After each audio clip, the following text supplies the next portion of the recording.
The Fairy's New Year Gift by Emilie Poulsson. Two little boys were at play one day when a fairy suddenly appeared before them and said, "I have been sent to give you New Year presents." She handed to each child a package, and in an instant was gone.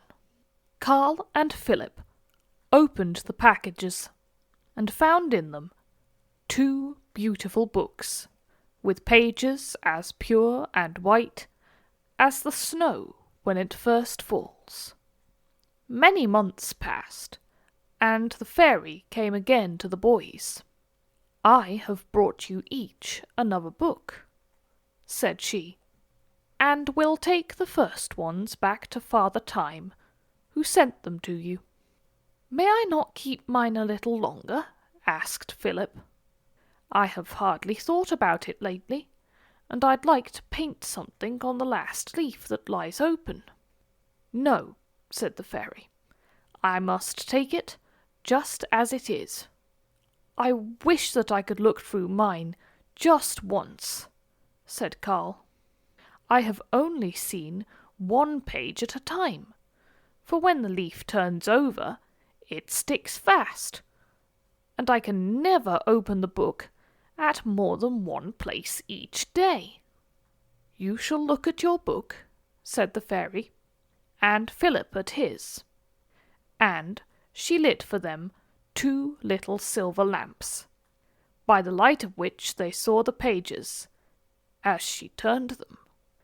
The boys looked in wonder.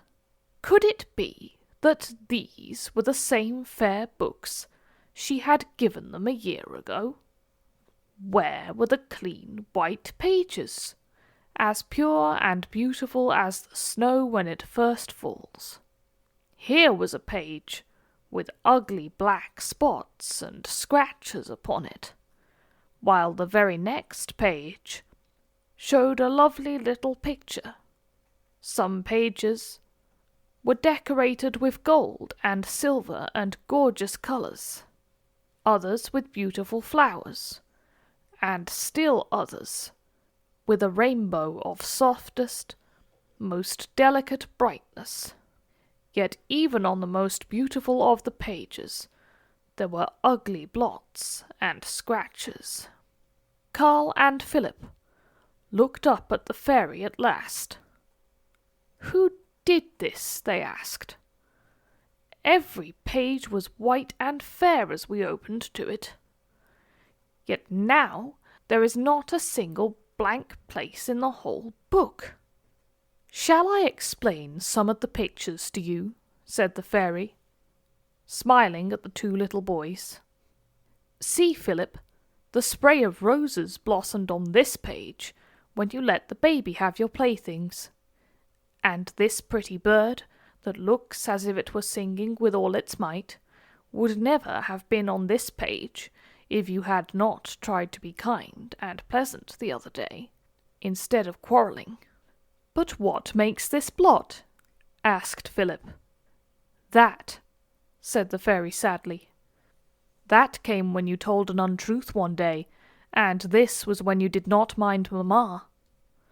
All these blots and scratches that look so ugly, both in your book and in Carl's, were made when you were naughty. Each pretty thing in your books came on its page when you were good."